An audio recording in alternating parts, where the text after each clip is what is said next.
at 500 in conference play, and both teams still have more than half.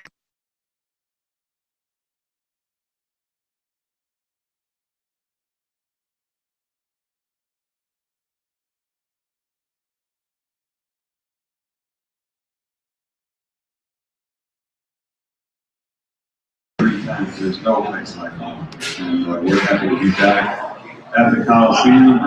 Happy to be welcoming Winthrop Patrick back to the room. She practiced today, full, so no effects like the spring full kept her out the past 3 games, and we're very excited.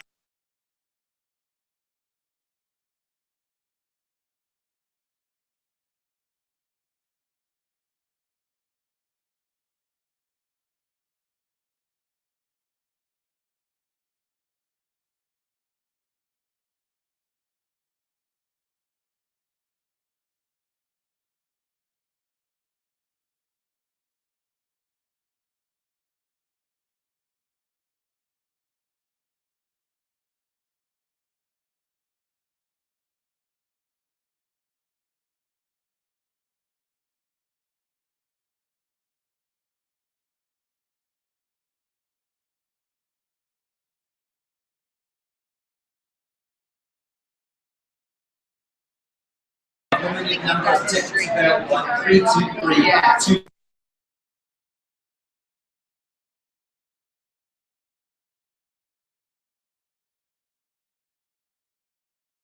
Played very well on Saturday. Both Carolina 10 points, 3 assists, 1 turnover, 40 minutes. Also, joined the all-top time scoring leader in the top 10. She's one of those players when I talk to the opposing coaches. We always talk about her when he first starts doing that. And then well, now she has a chance to leadership. That's right. Maya is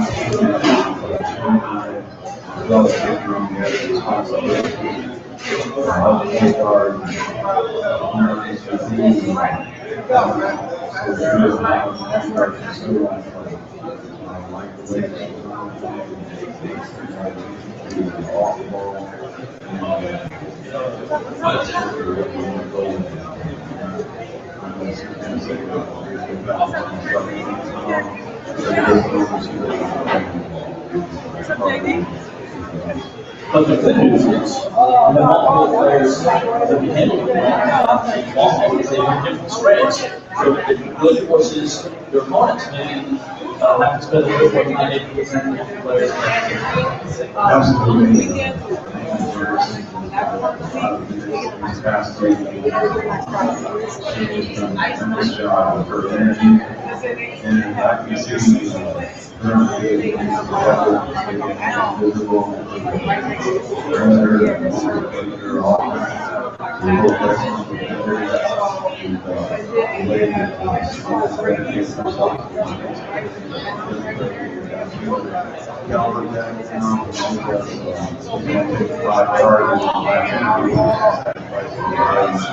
For the team, so they always said this is the one thing I really want to play from March.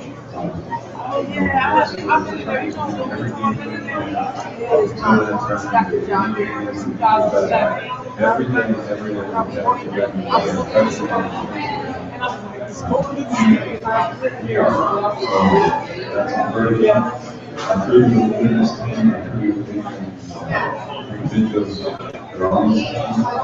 And it's a shame that we got to go lose something.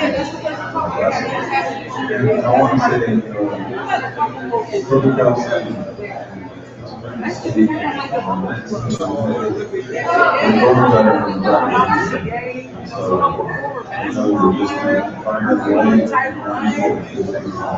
And basically, I know that's an area that you mentioned. But we look at how well this team plays, Well, on time, it does start. How often have to do your running?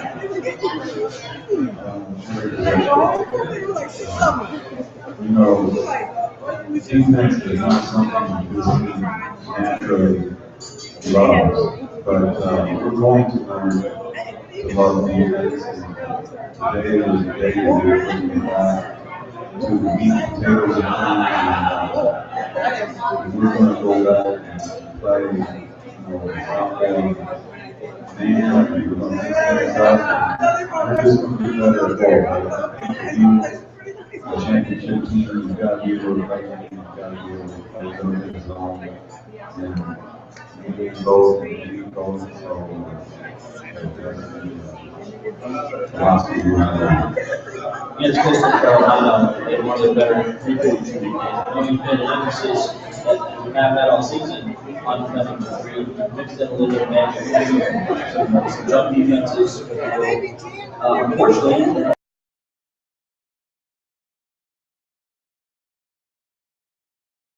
I reminded the team, we are the defending champions. We were able to sneak up on some people last year as the 3 seed going into the tournament, but we're not sneaking up on anybody this year. Something that we're still adapting. We're going to get there. It's all about our mentality and toughness. And that's all the things. Players play, but tough players win. And we're getting tougher, lots of practice, and we're holding our team accountable. And all I can say is we're going to have as good a shot as anybody. Our record is not certain right now. We got another 3 or 4 straight games to move on. I'll tell you what you talk about from a strategic standpoint. Before you get a loss, sometimes when you're winning, the suggestions might not go either this perfect. What do you feel like this team is It's like this, when things are going good, you might not know why the magic is there and why they're going good. When things are going bad, you might be able to put your finger on something that go bad, quick, fast, and hurry results go good. So you just got to continue, keep your focus on the grindstone, work, and roll your sleeves up, and get after it every day. And, you know, it seems like every day, you know, to put all our defense together. That's something to look forward to. I mean, because when you combine our best defensive effort with our best offensive effort, there's going to be heck to pay. And I don't know if anything After a loss or after a series of losses, you can very easily, every year, go back and watch the tape and evaluate what you did after the loss, what you could have done different. But how much of it is psychology? How much of it is kind of understanding where your players are in terms of how well they know the plays, when they get up, the right buttons, the things that you can't X know your way out. That's what differentiates the average coach from the good psychology that goes into it. Now, when you go back and test the last 3 games, it has been the last 4 consecutive first half been our downfall. You just got to correct that because instead of going into the half, either up a couple or tied, we've been going down 7 or 9. Yeah, I had that makes a huge momentum difference. So we're not the team of this tomorrow. I just want us to come out, play hard, have fun, and not play the Liberty jersey. I mean, this is still a good team. That's the reason they're undefeated. You're a Big South, and you're like, I think 15 or 16 in the college side of mid-major bowl. So they're there for a reason. They're very good. Coach Perry has standard of excellence for years. So I'm looking forward to the opportunity. I know our players are looking forward to the opportunity. Because we're only promised to play them twice. Let's go to ball in the air at 7 o'clock and get after it. I'm sure we'll get into the details of Liberty in our next segment, but before we move along, you recognize, you realize, you see that problem final few minutes ahead. So that's something you're aware of, and the players are aware of. Now you get into the game. Is it something you mention to them at that point, or can that put more pressure on them and tense them up? How do you address and deal with that?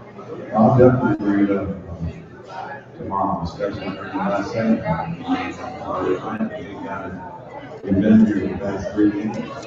Let's just go out and not think about anything else. We're 4 minutes and hopefully we'll do that. ASM's doing it, but it's not nice. There's a lot of things that will lead to that last 4 minutes. ASM's doing it, but it's not I already started on the nice. floor in the box, etc. And we felt So that was like a lot also of our game. we're in a program. Especially if we put like 16. We're not a team. We have a program. We have the standard. And we set the clock on. And that's why teams are running for us. Because they want to get to the NCAA tournament too. And so everybody should have the same goal. That is to get to the NCAA tournament. And that's what our goal is. And last time I checked, that's still a team. This is the Winthrop Coaches Show. We hope you'll join us tomorrow. There are, as Dave said, some tickets available for the women's basketball game against the Liberty Flames. And you can order your tickets by calling 803-323-2345. We'll talk about the Liberty Flames coming up next year from Buffalo Wild Wings. Glad you're joining us here on Monday, March 15th, and you're listening to the Winthrop Sports Network.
Welcome back to the Winthrop Coaches Show. I'd like to go to Dave Reed alongside. Glad to joined by running basketball coach Kevin Cook.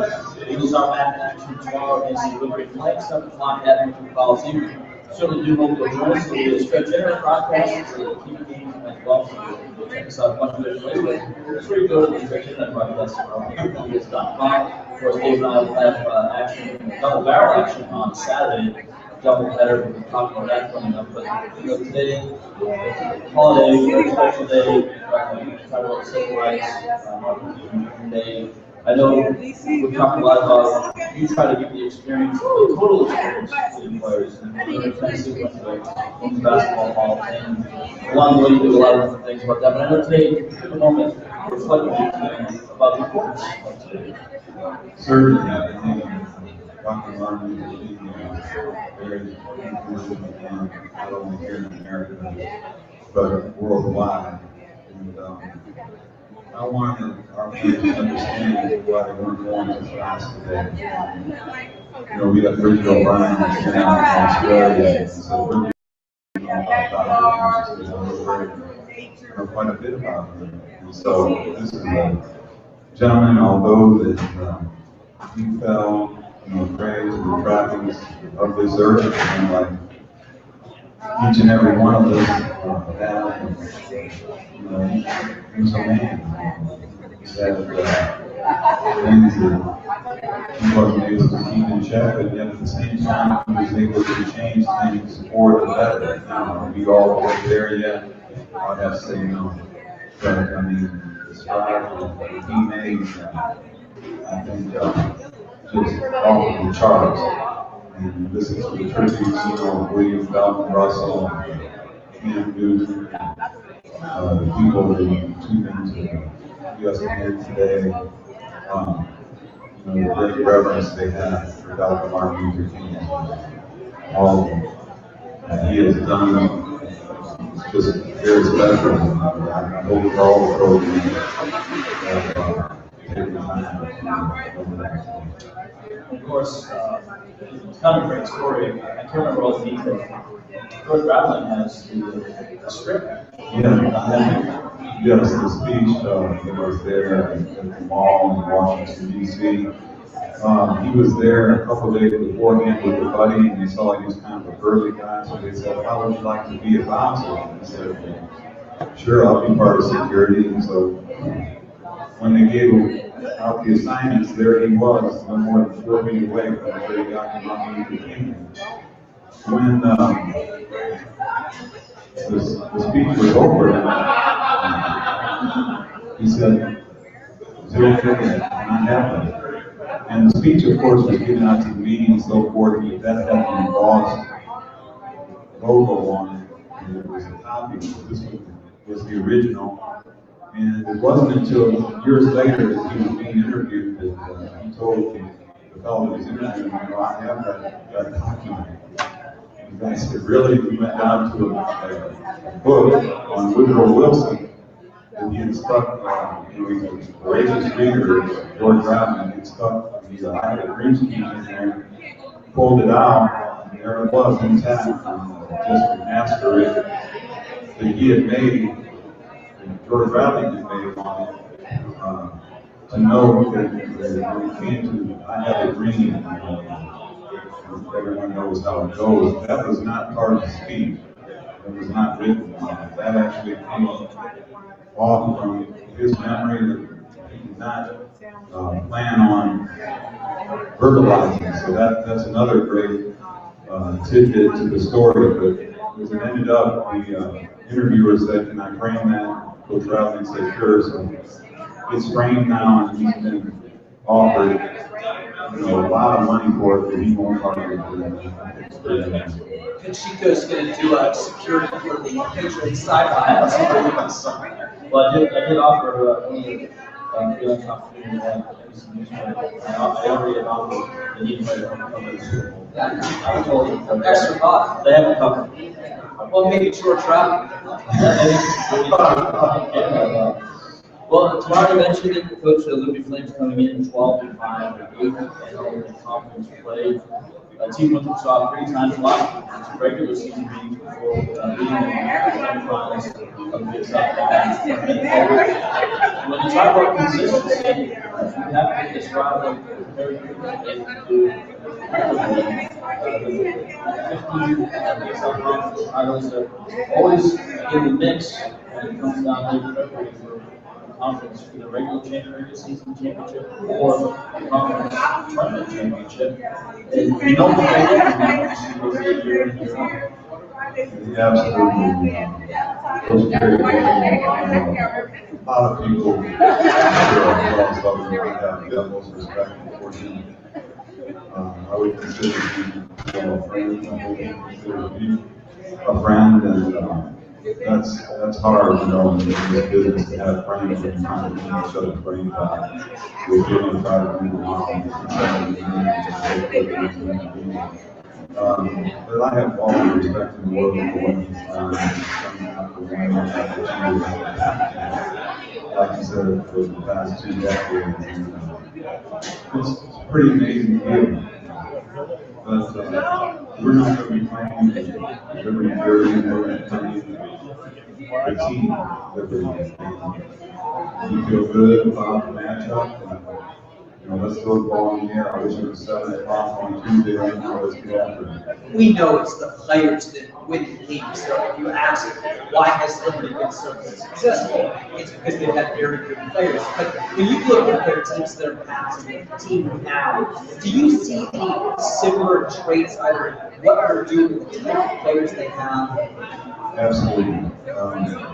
There's 2 things that carry Christian preachers, Jesus and rebound. I'm not sure if that order, but they've been real consistent with their rebounding year in and year out.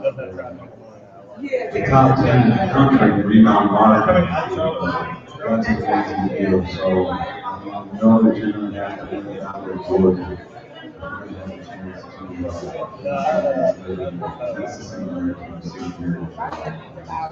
Style-wise, the one difference they do have the national recruiting. They have these stuff like that. Some of that comes from the size.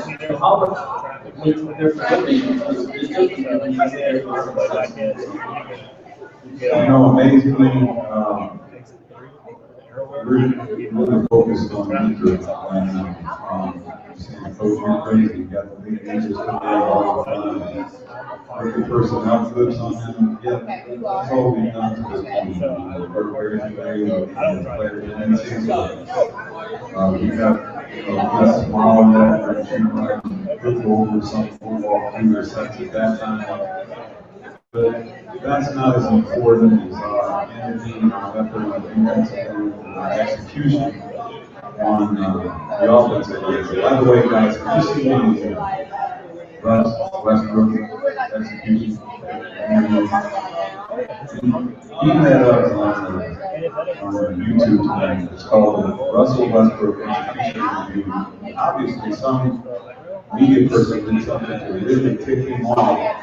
So every question they ask him, they say, I think we will really execute well. And they ask him another question. He said, it's all about the execution. And they asked him the third question. Went on for about 4 months. And he said, are you upset with something? He said, yes. He said, what is it? He said, hey, I don't like it. He said, the guy asked, you like me? He said, I love you. I don't like you. I don't know how we came to Russ Westbrook. I thought he was going to play for you guys. We're welcome. I mean, that guy knows fashion, doesn't he? Russell Westbrook. I don't know fashion, so I'm not sure I can do it. But she go on the other hand, he seems to have every iteration, color combination of that was ever worn. So maybe we can ask him. No, hold on, let's do something. When you talk about the time of use, first half, second half. You have a lot of students how games can be called.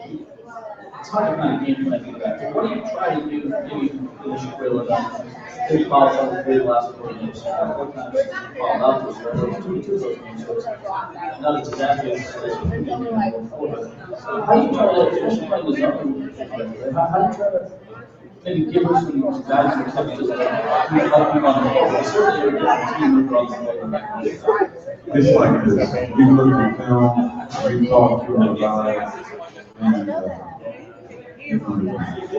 supervisor and officials is aware. But I live right. And look at everything. We've got teams of what, 6'4", 6'5". They're going to roll out 6'5", 6'6", If it will that's fine. I live like right there. You know what options It's right turn right here. Coach is on it. What's the button up to the down? I got nowhere else to go. Yeah. I got nothing. There's a bus stop right in front of my place. I still pay. When you look at the season, the team is struggling, losing 3-0, 4 out of 5. How much do you have to remind yourself and the players that down the road is what this is all focused on? I mean, can you get something out of these games now? Can you do something now that doesn't necessarily give you a huge entry right today or tomorrow, but can help you 3 or 4 or 5 weeks from now? Absolutely. Interesting you brought that up. I'm back over here. Coach Dan Chancellor, Mason Hall of Famer, gave me a call. Yeah, it's like a $15. I've been behind. I just want you to know I'm praying for you. Don't go off and jump off in the bridges. Just remember, you're going towards the end. It's not a bad area, but it's also. Don't worry about anything. Just worry about focus on getting better every day. Keep believing in your plan, believing in you, I'm sure. So, it's like. I feel that way, believe in myself and staff, and we believe in them. So we're in this together. I use it And all the time. we're going to keep fighting. So that was saying words from Hall of Famer, and I worked with the 10 seasons. So I took that to heart. My hand was like red. Do the best we can each and every day. Try to improve all phases of the game, not just on the court. There's people off the court. Closest most, most. Well, we appreciate yourself with the Stevie tomorrow. Looks like coming in second line with the problems. Everybody comes out and joins us. And I hope that everybody's staying on the way out. Timber! I will be saying Timber for the rest of the show. Matt Kelsey joining us next. Then Council Coach there with the University of Washington. Winthrop. Coach, you should Buffalo Wild. They did highlight that you will take a quick time out. More to come there from Buffalo Wild on the Winthrop Sports Network.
Welcome back to our Winthrop Coaches Show from Buffalo Wild Wings off Lee Wild Boulevard in Rock Hill. Glad you're with us. Hope you'll come out and join us next Monday here at BW3. Come out and see our guy Diego all throughout the week. Happy hour 4 to 8 on weekdays, Wing Tuesday, bonus Thursdays, 65-cent wings available. Every day, $3 domestics, $4 and $5 craft and imports here at Buffalo Wild Wings. Again, we're here next Monday, beginning at 6. If you want to send your questions for Coach Kelsey, Coach Cook, send them to #WhoCoaches on Twitter. That's #WU Coaches. We do welcome in men's basketball coach Pat Kelsey. Now the team is 8-9, 3-3 in the Big South. Big win over the last week at Asheville, 80-69. They lost against Radford, 85-77 on Saturday at the Coliseum. The Eagles will head to Lynchburg and take on Liberty Thursday night before returning home Saturday to take on Campbell. That's our back-to-back game. Women's basketball at 1, men's basketball at 4. You can bring I'll get all the details at winthropeagles.com, but great program. It's raised over $20,000 for the local school district, and those indeed, that's back coming up on Saturday. Let's go through the week. Asheville was about as good as we've seen your team play this season. Yeah, we put two really good halves together on the road against a tough opponent. And I was excited that game was the team that I envisioned us being able to become. And hopefully we can do that consistently over the next month and a half. And then on Saturday against Radford, when we talked in the post game, you just didn't think that the defense did the job. Yeah, I think the numbers said that. Went back and watched the tape obviously a bunch of times. You let a team shoot 64 and 60 from the field, 64 from the field, 60 from 3. In 19 possessions in the second half of the game, they scored or fouled on 15 of them. That's not how you close out games. And that was a frustrating moment. When you went back and watched the tape and you saw those results, was it defensive mistakes? Was it adherence to the system? Where did it go wrong? Well, I think first and foremost, you have to credit Brad. They have very good players, they're well coached, they have a good scheme, and they test you in a lot of ways. We have several post players who score the post. They have a very, very dynamic format that's as aggressive of an attacking format as there is in our league. And with the injury to Rayshon Davis, they had 3 mid-40% three-point shooters on the floor and shot the lights up. So, we credit them because they made plays, but as you go back and watch the tape, every single possession, and they scored, there's a breakdown. There's things that you could have done different. There were several times that the scouting report shouted at you that a guy is a straight shooter, or to shoot first, shoot second guy, drive third. You have to make an ounce of the ball. He let too many of those type guys get good looks, which can happen. But it's a chance for us to prove it better, and hopefully be ready on Thursday for a good bounce back. When you have not adherence to the scouting report, is that something where it's first-year players who haven't been in a college system and they're over a little bit, or just a missight, or not recognizing what scheme you're in? What contributes to that? A little bit of everything. I think my initial thought after the game when I talked to you, when I saw the numbers of their three-point shooting, I think they were 11 for 17 from 3 out of 3 guys that need to be green guys that you had to make a bounce with. And a couple of them, several, I should say, were lack of adherence in the scouting report, where you close out harder. They made some tough shots as well. There were a couple times where they got loose off staggers, as we like to say, where we're not attached because they run off stagger screens. And but they still had to catch up and make tough shots when they were extended hands. And you got to tip the cap for them. You got to make big time plays to convert them. So they made a bunch of them. But I don't. A lot of other classes made mistakes and had breakdowns as well as questions. I wouldn't say it's based on class or anything like that. But you have a small margin for error when you're playing against a really, really good offensive team. I think they're in the single digits in the country in offensive efficiency. So you really have to be on it. For the majority of the game, we were down the stretch the last 10 minutes when we took a 12-point lead, I think, with under 10 minutes to go. And to have them string that many scores, foul possessions together is unacceptable. That's something we definitely have to do. Using stats and observation, I think we can pretty easily determine who your best offensive players are. What's your best defensive line right now? Well, that's a tough call. Different guys bring different things to the table. Eric Henry might not be the best guy to guard a straight line driver, just because of whether it's just physical ability.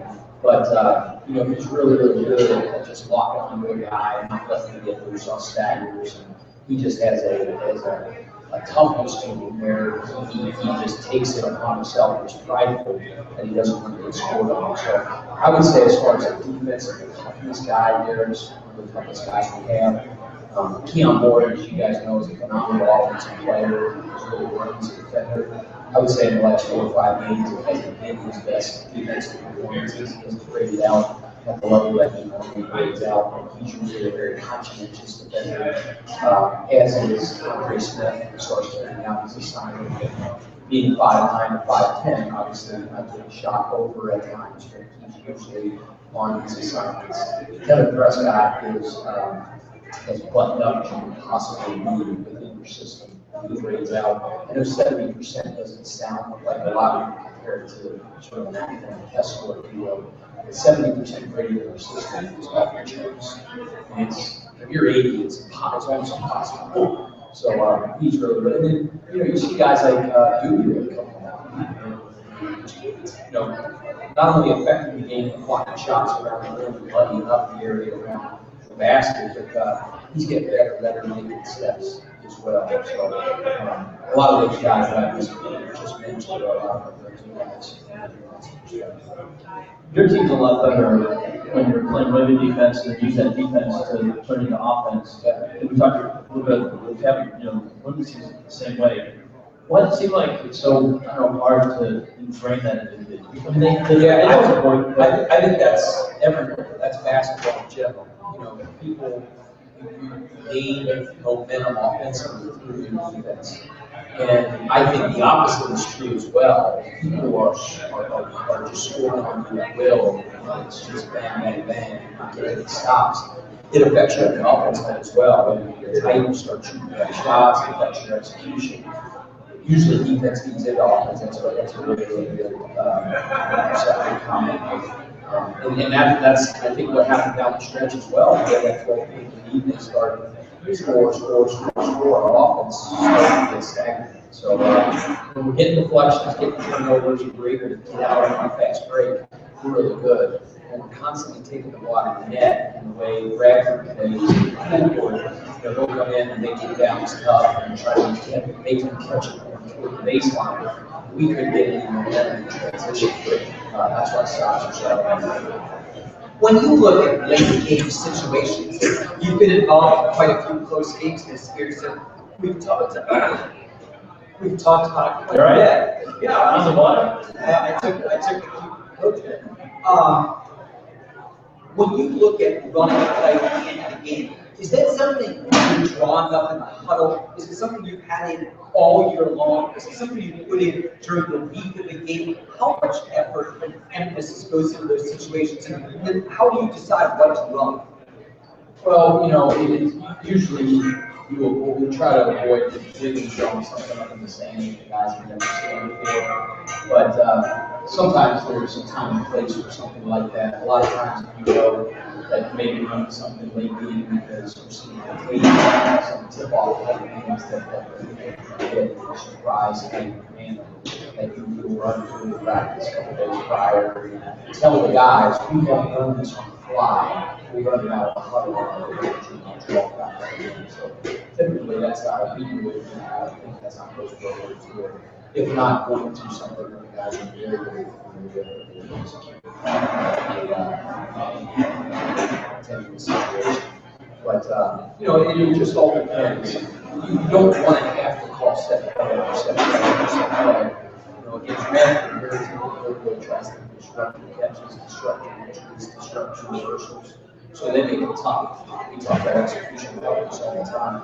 Being able to come in, catching everything on catching. I think screening toughness, cutting toughness, and not let that over you also things blow up what you might run. But it goes back to the comment before. It stops our best offense a lot of times in transition. And late game against Redbirds was very, very stagnant. And we would try to run something like they would almost pass rush for a while. That's a lot about it. It's on the section of practices. Not letting teams do that. We got to play before we get to dictate to the defense and to us. It doesn't matter if you have the most beautiful draw play in the world or if you have as I like to call execution toughness. Well, we catch the ball when we catch it. That's the operator. Good news is, we talked a little bit about this last week as well. Keon Johnson seems to be back where he described. I know that he's got process of injuries in the offseason, working his way back, but moving forward, being along with Keon Moore, Smith, and Gardner, getting them moving forward and improvement. Yeah, Keon's really come on. He's had some really good games back to back. He played in Nashville, he played really well offensively with Stratford. And, I think, I don't know if it's just coincidence, but it coincides with him guarding better, reading out better at the defensive end than he has really in his entire career, especially in the 2 games prior to going on Saturday, which excites me a lot as a coach because sometimes Keon can get it and take it away. And he'll put up big numbers and cost us possession, cost us points, and that has to happen. So he keeps growing like that.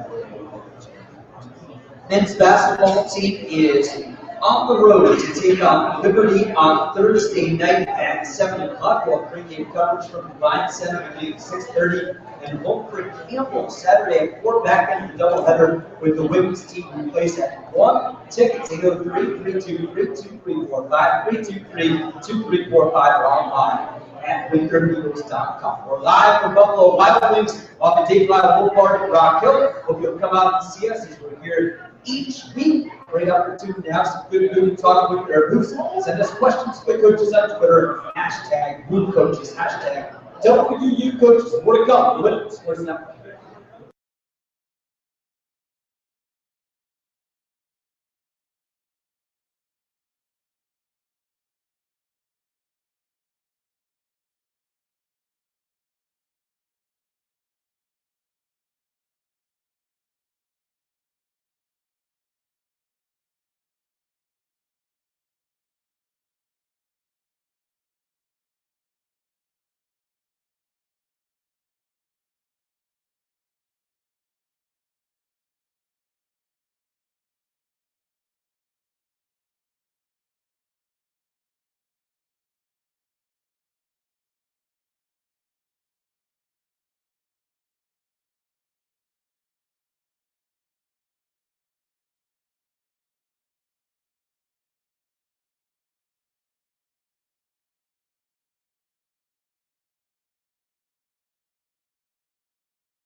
Welcome back to Buffalo Wild Wings. It's our Winthrop basketball coaches show. Glad you're with us. We're back here next Monday, but before we come back to BW3's a great event going on Saturday at the Coliseum.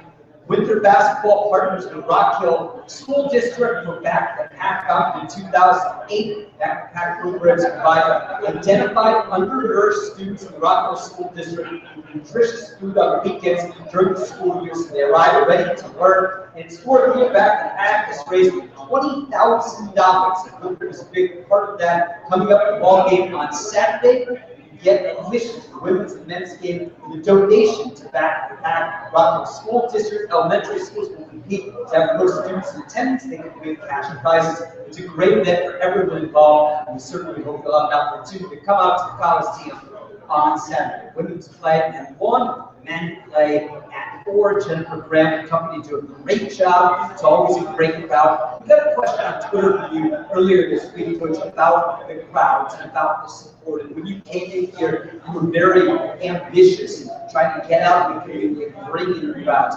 How much does the crowd impact the game? Well, I think the crowd definitely impacts the game.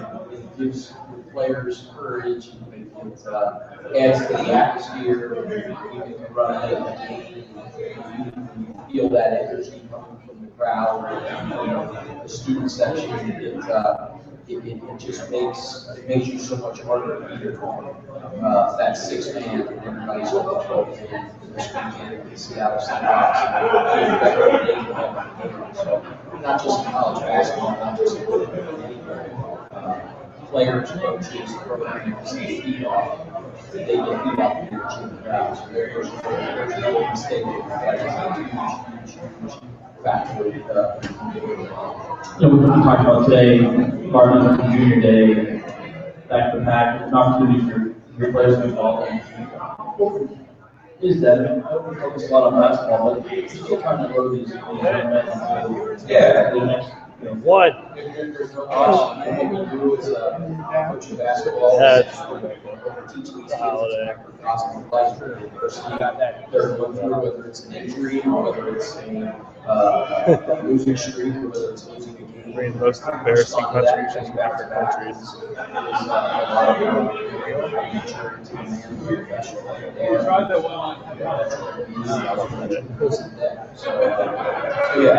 We talk a lot about Dr. King's birthday. Used to make mention to his one of his quotes, which was, "It's not understanding, it's a comfort and convenience, it's a conflict and controversy."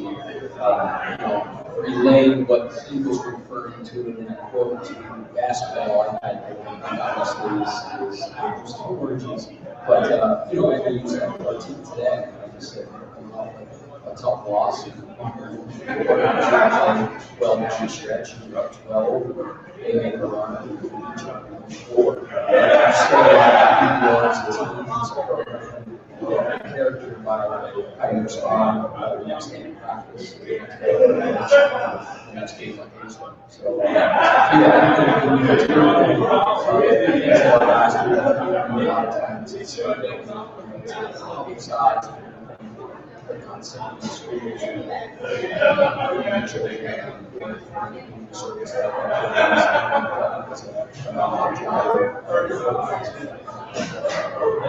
you mentioned back to Pat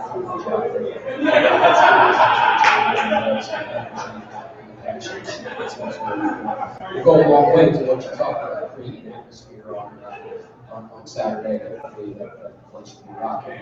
The thing that I'd say about Parkbound is I just want the people that were there to leave to know how much I appreciate it.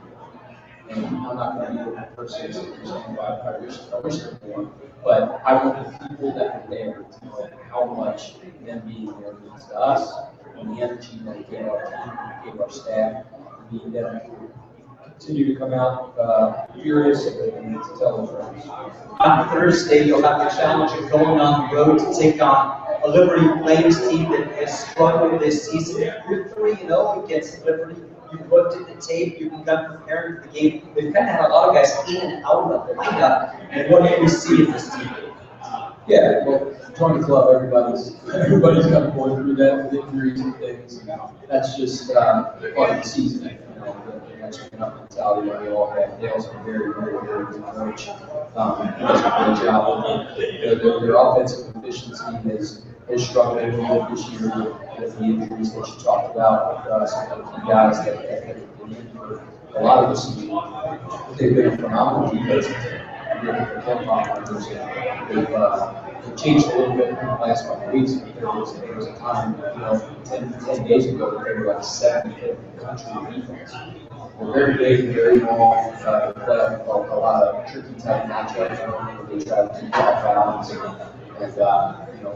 the harder you get rid of, that's going to be a challenge for us to manufacture offense and get rid of the strength factor to try to grow so that those different type of How much time do you spend, whether it be this game or any other, concentrating on Liberty's players, their scheme, the way you negotiate that, and how much time goes to making your team better? And it's a lot of both. And it's a tireless process throughout the year.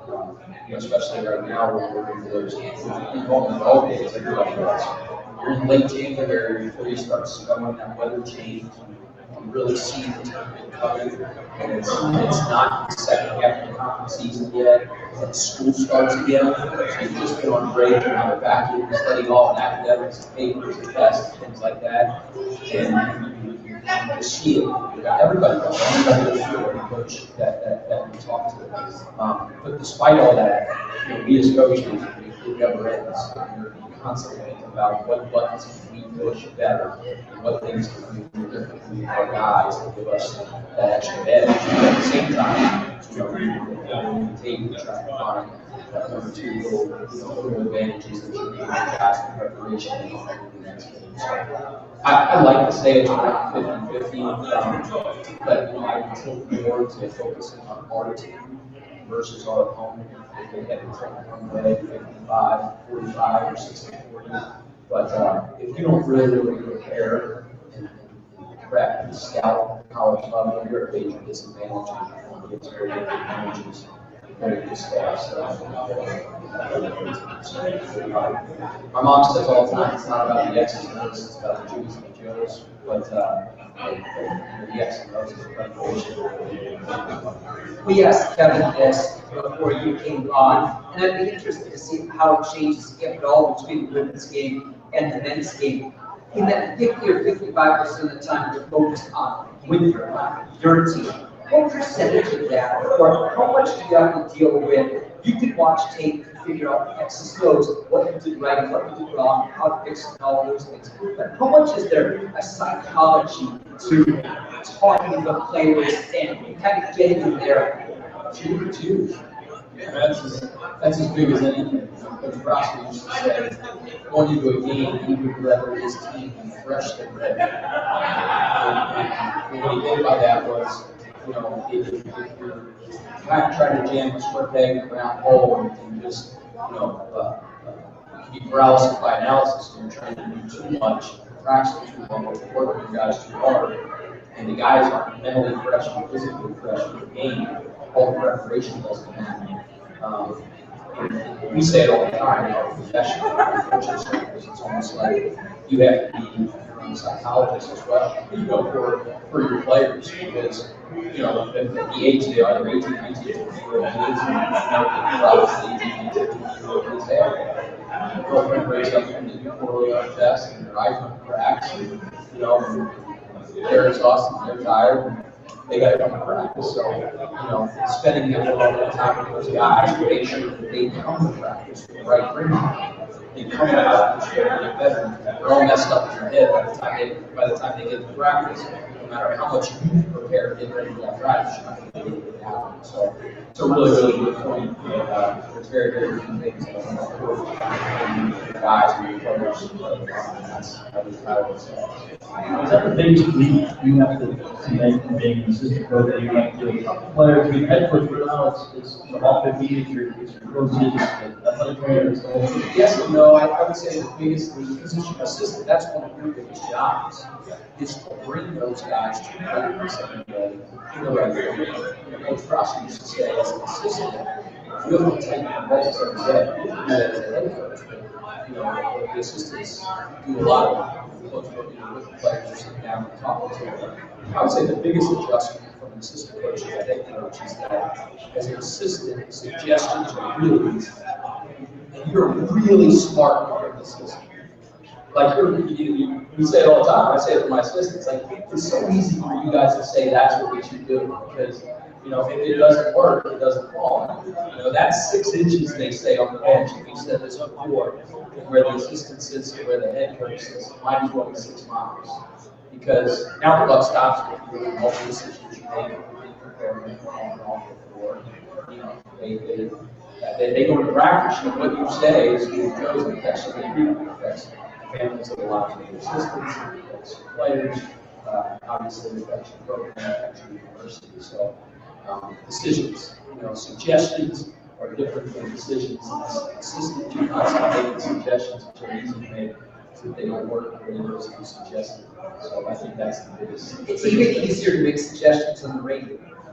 Exactly. Dave, you're like, I love you to death, and I've said this before, but Dave's sometimes right, sometimes wrong, but never in doubt. That's what I love about it. Well, that's why you got Dino was so He does the same way. He does the same way. And I saw him as an assistant coach Prosser, and he was sometimes right, sometimes wrong, but never in doubt. As an assistant. And then he moved up 6 inches, that he'll change a little bit. But as you know, he's a big mentor to me. I talk about X's and O's about like relationships and things like that.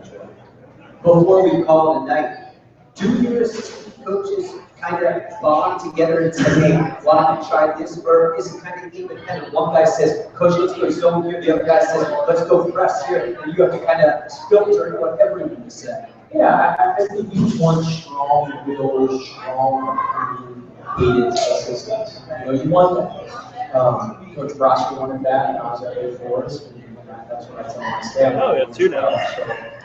We have very good, we have a phenomenal staff, and those guys all give me input, and they're very confident in their suggestions and their opinions. But there's a team within a team, and I was an assistant for a long time, and you commiserate. You do. It's just how it works. The head coach is driving you nuts, and he's losing his mind, and everybody gets together and goes, that's just how it is. It's that camaraderie as assistants. I miss that from time to time. As a head coach, sometimes you feel like you're a little bit on an island. Men's basketball goes on the road and takes on Liberty Thursday night at 7. Home for back-to-back Saturday at 4 against Campbell. The women are home tomorrow against Liberty at 7, and then back-to-back Sunday at 1. Tickets 803-323-2345, 323-2345, and online at winthropeagles.com. Mike Pacheco and coaches Pat Kelsey and Kevin Cook. I'm Dave Friedman. Great thanks back in the studio to Austin Peay. We will talk to you next time from Buffalo Wild Wings. That's next Monday. And we'll talk to you tomorrow night from the Coliseum as the Lady Eagles take on Liberty on the Winthrop Sports Network.